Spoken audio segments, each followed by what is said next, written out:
Hello everyone, this is Jake from Down the Weeaboo Hole, and today we're going to be doing something a little different. If I had to choose an anime that defined my childhood, I would choose Digimon.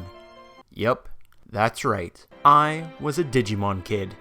Even when I was little, I thought Digimon was so much better than Pokemon. I loved how the anime had this overarching plot, and I just found the monsters looked so much cooler in Digimon. Pokemon has this dumb looking rat as their mascot. Digimon's got this freaking badass orange dinosaur. I remember every week for 3 years I would watch the newest episode of Digimon on Fox Kids. Oh, those were the times. Let's fast forward to 2020, where a reboot of the original Digimon Adventure has started airing. I was planning on waiting for the series to be dubbed before I started watching it, since I always watch anything Digimon dubbed. I just love the nostalgic feeling I get from hearing the original dub voice actors. But after watching Digimon Adventure Last Evolution Kizuna dubbed, I kinda gave up on the dub.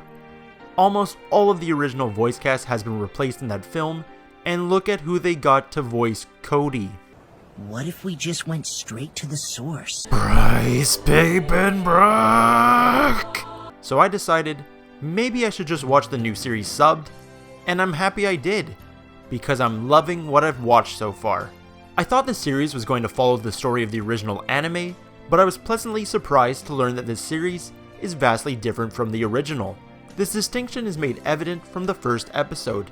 The Digidestined are not at summer camp and taken away to the digital world.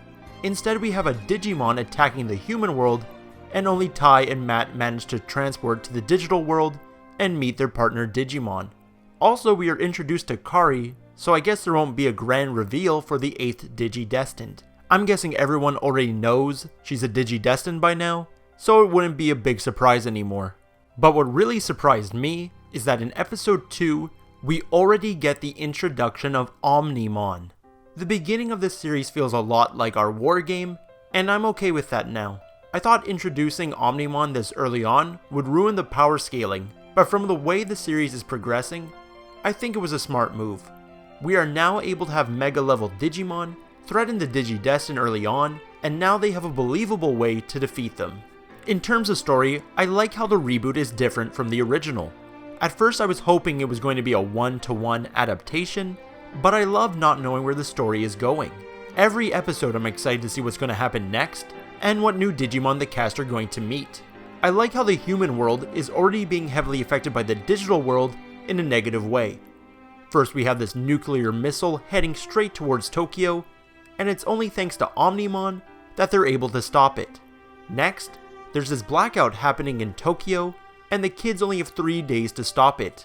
I really like how high the stakes are already, and I'm guessing things are just going to get more intense as the series progresses. The Digidestined are pretty much the same as they were in the original series. Tai is brave, Izzy is smart, Sora is kind, and Mimi is a brat. The two characters who seem to have changed the most are Matt and Joe. Matt feels more distant in this series and feels like the stereotypical rival character. I'm getting strong early Sasuke vibes from him. Joe, on the other hand, has become a comic relief character.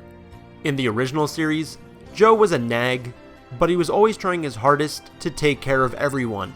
In the reboot, he feels like Usopp, always saying he's the leader of the group and coming off as a joke instead of the dependable big brother type that made me love him when I was a kid. However, at the time I'm writing this, only 24 episodes have aired, so there's a lot of room for these two characters to grow and change. Joe already had this very awesome moment, so I have high hopes for his future. I understand that I'm completely biased when it comes to this series. I'm definitely being blinded by nostalgia, but I legit feel like I'm 7 years old again when I watch this anime. I didn't realize how badly I missed the original Digidestined, and I'm so happy this reboot exists. When I was a kid, my biggest dream was to see all the Digidestined Digimon digivolve into their Mega level forms. My wish was granted when Digimon Tri came out, but it looks like my wish will come true again in this series, and that makes me very excited. I like how the series still has elements from the original series, such as having Devimon be a major antagonist. I also enjoy seeing Digimon like Ogremon and Leomon again, and I love the introduction of all these new Digimon. Also seeing Digimon I've never seen animated like Skull Scorpiomon, is great too. And even though I think the Edamon vs Metal Greymon fight from the original series is more impactful, the fight between Metal Greymon and Metal Tyrannomon in this series was just so awesome. Two giant mech dinosaurs fighting? What else could you ask for? If I had one major complaint, it's that the animation isn't the best. It's pretty sloppy, and I wish the quality was better. However, the Digivolution animations are really beautiful, and that foreshadowing during Metal Greymon's evolution was insane. I don't want to speculate on where I think the series is heading, because I love just sitting back and letting it play out. I feel like I'm reliving my youth when I watch this series, and I think this was an amazing gift to Digimon fans. But I'm hoping we get some Edamon and Myotismon action eventually, and I can't wait to see Angelwomon again. And let's hope we get to see her face behind the mask this time. But what do you think of the new reboot of Digimon Adventure? Let me know in the comments below. Don't forget to subscribe if you haven't already, and follow us on Instagram and Twitter. Also join the Discord if you want to talk about Digimon or any other anime. Take care everyone.